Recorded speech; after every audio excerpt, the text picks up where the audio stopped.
ओम नमो भगवते वासुदेवाय नमः। हरिवंश पर्व 13वां अध्याय। इस अध्याय में हम जानेंगे त्रिंशकु के चरित्र का वर्णन तथा उनके वंश में हरिश्चंद्र आदि का उत्पन्न होना। वैशंपायन जी कहते हैं, राजन, विश्वामित्र जी के प्रति श्रद्धा भक्ति, उनके असहाय कुटुंब के प्रति दया भाव तथा अपनी की हुई प्रतिज्ञा से प्रेरित हो सत्यव्रत विनयपूर्वक विश्वामित्र जी की स्त्री का पालन करने लगा।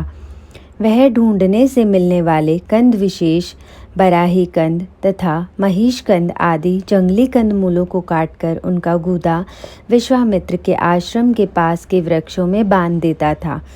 पिता अर्थात राजा के वन चले जाने पर 12 वर्षों के लिए वह चुपचाप किसी को विदित न हो इस प्रकार व्रत करने लगा। इधर पुरोहिताई और यजमानी के संबंध के कारण मुनि वशिष्ठ अयोध्या की राज्य की और रनिवास की रक्षा करने लगे। इधर सत्यव्रत अपनी मूर्खता या होनहार के कारण वशिष्ठ जी के ऊपर अधिक कुपित रहने लगा, परंतु मुनि वशिष्ठ ने तो उसके पिता को उनके द्वारा अपने पुत्र के राज्य से निकाले जाते समय विशेष कारणवश ही नहीं रोका था। पाणी ग्रहण अर्थात विवाह के मंत्र सप्तपदी के पूर्ण होने पर पूर्ण हुए माने जाते हैं।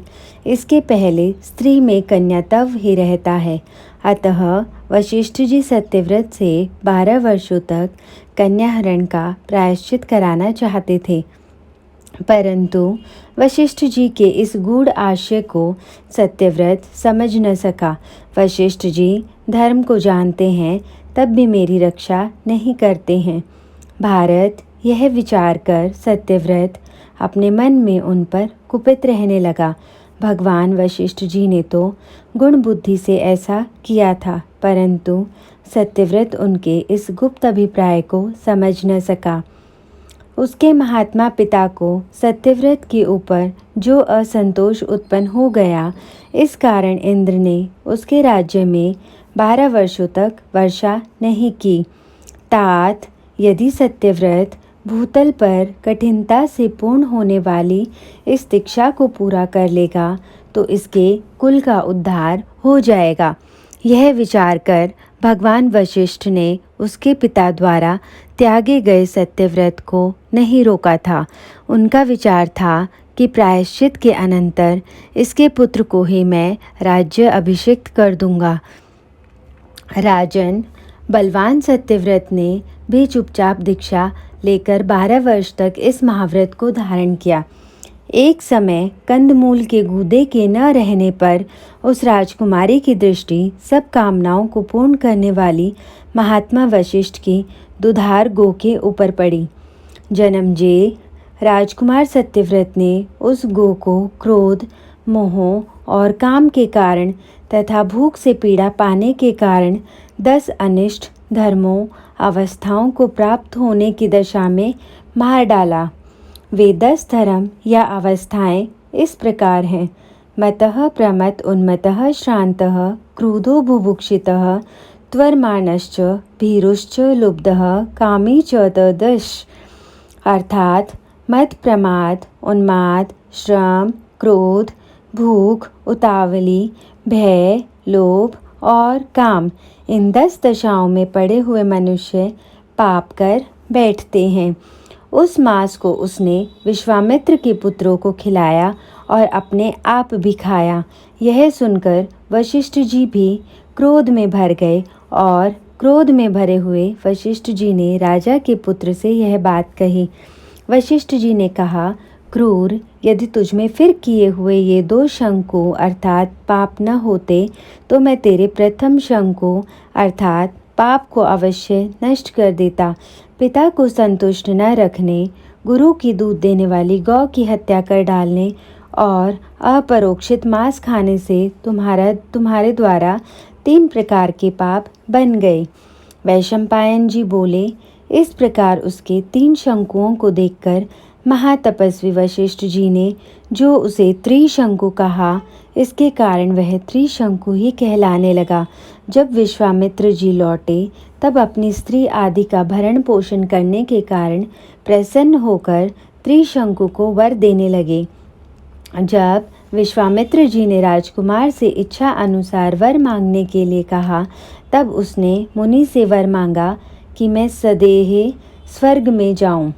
विश्वामित्र के प्रसाद मात्र से 12 वर्षों की अनावृष्टि का भय दूर हो जाने पर विश्वामित्र मुनि अपने तप से उसके पापों को भस्म करके उसका पिता के राज्य पर अभिषेक कर उसका यज्ञ कराने लगे। तदंतर तप की शक्ति से संपन्न कौशिक गोत्री विश्वामित्र, वशिष्ठ और देवताओं के देखते देखते ही त्रिशंकु को सशरीर स्वर्ग में भेज दिया। त्रिशंकु के केकय वंश में उत्पन्न हुई एक सत्यरथा नाम की भार्या थी। उसमें उसने हरिश्चंद्र नाम वाले निष्पाप पुत्र को उत्पन्न किया। वे राजा हरिश्चंद्र त्रिशंकव नाम से प्रसिद्ध थे।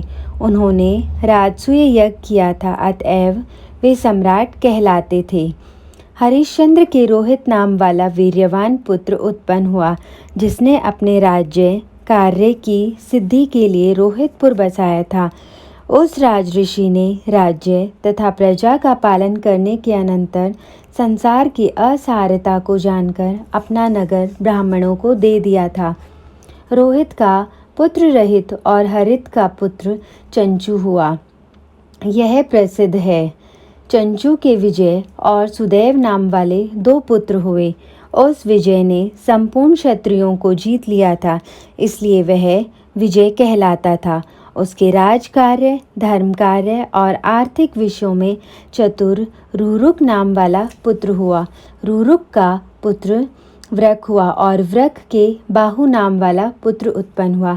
वह राजा उस राजधर्म के युग में अति धार्मिक नहीं था, इसलिए हेहय और तालजंक वंश के राजाओं ने शक, यवन, काम्बोज, पारत और पहलव आदि राजाओं का साथ देकर बाहुक को उसके राज्य से भ्रष्ट कर दिया।